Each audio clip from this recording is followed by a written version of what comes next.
Mapagpalang araw mga ka-faith friends! Today's Gospel is according to Luke chapter 12 verses 39 to 48. Gising, alerto at handa ba tayo? Maging gising tayo sa bawat araw ng isang maliit na daigdig ng buhay na maaari tayong mamuhay ng buo at kung posible ay mamuhay ng makahulugan. Nararapat tayong maging alerto sa buhay na ibinigay sa atin ng ating Panginoon na nararapat lamang nating gamitin ng naaayon sa Kanyang kalooban. Aminin man natin o hindi ay nakagagawa tayo ng labag sa Kanyang kalooban. Pero lagi lang siyang nandyan sa ating tabi upang turuan tayong maging handa sa Kanyang pagdating.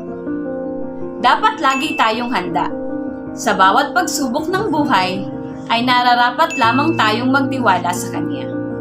Huwag tayong mag-isip na matatagalan ang Kanyang pagdating.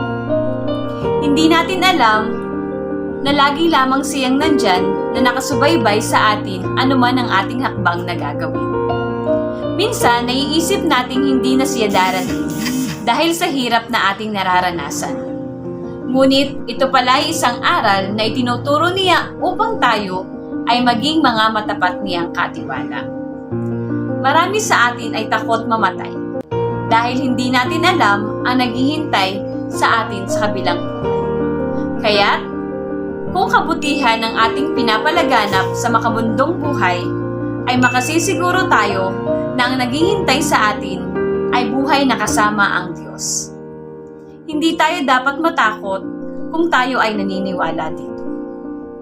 Blessed be even the darkness if the hand of God sends it.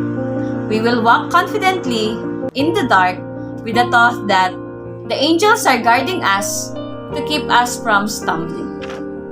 Please like, share, and subscribe to our YouTube channel, faithbook.ph.